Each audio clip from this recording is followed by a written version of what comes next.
ఎన్టీఆర్ ఔన్నత్యం గురించి 3 అంశాలు చెప్పాల. ఆయన ప్రజల్లోకి వచ్చి చైతన్య యాత్ర చేసే టైంలో బాలకృష్ణ గారికి, రామకృష్ణ గారికి పెళ్లి సంబంధం కుదిరింది. అది నేను రామకృష్ణ గారు చెప్తారు అనుకున్నా. కానీ పాపం ఆయన అమ్మా నాన్న ఇద్దరు గుర్తొచ్చేపాటికి నిజంగా ఆయన మంచి సున్నిత మనస్కులు. సో పెళ్లి కుదిరితే పెళ్లి తిరుమలలో చేస్తున్నారు. అన్నగారు మనం ప్రజలకు అంకితం అయిపోయాం, మీరు పెళ్లి చేసుకోండి, నేను ఆశీర్వదిస్తానని చెప్పాడు. ఇది చరిత్రలో ఎక్కడైనా జరుగుద్దా? అప్పుడు చైతన్య యాత్రలో ఉండి ఒక కలెక్టర్ ఆఫీస్కి రమ్మని అక్కడికి డిసెంబర్ 8న మా అన్నయ్య బాలకృష్ణ గారిది, నాది డిసెంబర్ 9, 1982లో తిరుమల కొండపైన వివాహం జరిగింది ఇద్దరిది. అప్పుడు నాన్నగారు చివరి దశలో క్యాంపెయిన్లో ఉన్నారు. ప్రతి మాటకున్నాం. మా అన్నదమ్ములు, అక్క చెల్లు, ముఖ్యంగా మా పెద్దక్క లోకగా చిన్నక్క అందరూ ఎవరి పని వాళ్ళు అమ్మగారికి సపోర్ట్ కొంటూ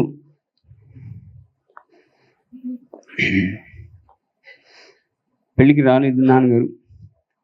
మరి క్యాంపెయిన్ ఉన్నారు, ప్రజల్లో ఉన్నాడు ఆయన.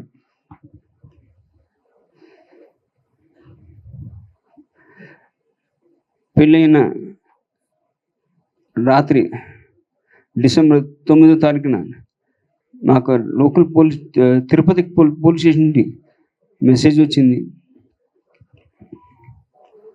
ఇట్లా మా నాన్నగారు అప్పటికే సీఎం గారు పదం వాడారు. సీఎం గారు మీతో మాట్లాడతానంట ఉదయం 10 గంటలకి తిరుపతికి రమ్మన్నా. ఇక్కడ సీఎం ఏంటి, సీఎం అంటున్నాను ఏంటి అనుకున్నాం. సీఎండి ఎవరా అని అంటే గబ్బుని సీఎం అన్నది లేదండి. అప్పుడు వాళ్ళు కూడా ఎలాంటి లేదు, అప్పటికే వచ్చేసింది కదా. లేదండి రామారావు గారు మీ నాన్నగారు మెసేజ్ పంపించారు కలెక్టర్ ఆఫీస్కి రమ్మన్నా. ఎందుకంటే ఆ రోజులో సెల్ ఫోన్స్ లేవు, ఎస్టీడీ లేవు అండి. కానీ కలెక్టర్ ఆఫీస్ నుంచి కలెక్టర్ ఆఫీస్కి ఒక హాట్ లైన్ ఏదో ఉండేదండి, హాట్ లైన్ అంటారు, ఇంటర్కమ్ లాగా పనిచేసేది. ఆయన ఎక్కడ ఏ కలెక్టర్ ఆఫీస్ నుంచి చేశారో తెలియదు, కానీ ఆయన ఎక్కడ ఉన్నారు ఎవరు తెలియదు. అదొక ప్రపంచనం.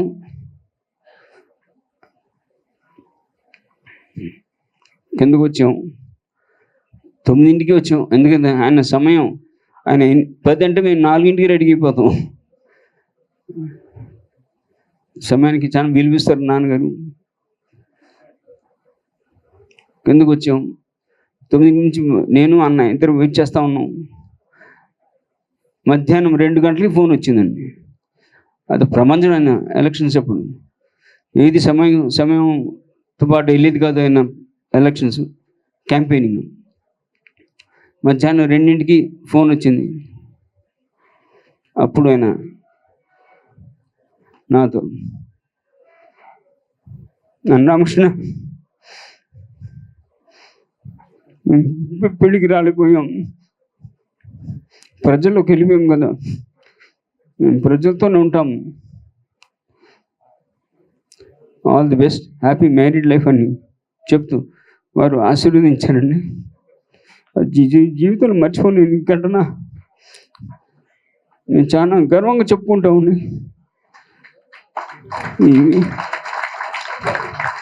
ప్రజెంట్ మా కుటుంబం చాలా గర్వంగా చెప్పుకుంటాం. ఎన్టీఆర్. అలానే ఇంకో సందర్భంలో టెలిఫోన్ మాట్లాడుతున్నారు, అబ్బాయి ఎవరో టెలిఫోన్ మాట్లాడుతుంటే ఆ కాలంలో ఈ కనెక్షన్ ఇస్తారు కదా ఆపరేటర్, అన్నగారు ఫోన్ కనెక్ట్ చేశాడు ఆయన ముందు. ఏంటి ఇంతవరకు ఇట్లేదని కోప్పడుతున్నాడు ఆపరేటర్ని. అన్నగారికి లైన్ వినపడింది. ఉదయం 5ంటికి పిలిచారు ఆపరేటర్ని, అబ్బాయిని.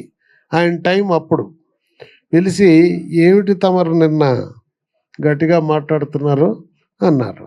అబ్బా ఇదేందని షాక్ అయిపోయింది. అని ఆ ఆపరేటర్ని ఉద్యోగం పర్ఫెక్ట్గా చేసావు అన్నాడు. మీరెప్పుడూ ఆ విధంగా కోపంగా అనరాదు. మీకోసం కాదు వారు పనిచేసేది, ప్రభుత్వ ప్రతినిధి నా కోసం. అని ఆయన ఏమన్నాడంటే, నాన్నగారి కాల్స్ కనెక్ట్ చేస్తున్నాం, అందువల్ల లేట్ అయింది అన్నాడు. అప్పుడు వెంటనే ఇది కాదు ముఖ్యం, ఇప్పుడు చెప్పేది ముఖ్యం.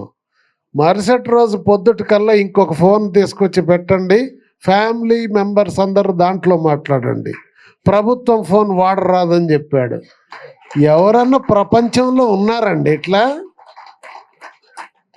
ఇంకో సందర్భంలో మా సాయి జ్యోతిక టైం ఇచ్చిండు. టైం ఇస్తే ఫలానా టైంకి రమ్మని చెప్పారు ఎన్టీ రామారావు గారు. నాకు ఆయన చెప్పిండు స్వయంగా. ఎవరో రామారావు గారు టైం అంటే టైం. ఈయన 2 నిమిషాలు లేటుకి వెళ్ళాడు. బెల్ కొట్టాడు, ఆయన ఇంకా రాలేదన్నాడు. అని ఆలోచిస్తుంటే ప్రవేశించాడు. బ్రదర్, నా కోసం అందరూ వెయిట్ చేస్తున్నారు, నేను మీకోసం వెయిట్ చేస్తున్నా. ఎందుకు? మీకు నేను టైం ఇచ్చాను, అందుకోసం.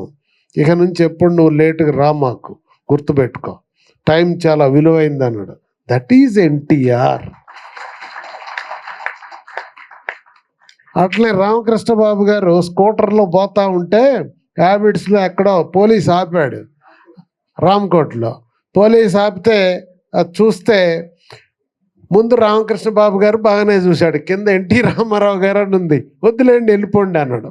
వద్దులేండి కాదు నాయన, నీ ఉద్యోగం నువ్వు చేయమని చెప్పిన గొప్ప మనిషి ఆ చదువుకునే రోజుల్లో రామకృష్ణ బాబు గారు.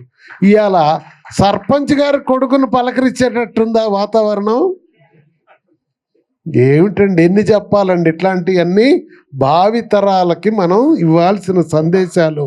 అది ఆయన జీవితం, సంస్కారం. ఈ విషయాన్ని కులదీప్ నాయర్ గారు కూడా ఒకసారి ఇలస్ట్రేటెడ్ వీక్లీలో రాశారండి. 5 నిమిషాలు లేటుకి వెళ్తే తెల్లవారుజామున 5 గంటలకి వారికి, కులదీప్ నాయర్ అంటే పెద్ద జర్నలిస్ట్ ఆ రోజుల్లోనే, వారికి కూడా అంటే సెకండ్ డే నాడు అపాయింట్మెంట్ ఆ రోజు రద్దు చేశారు.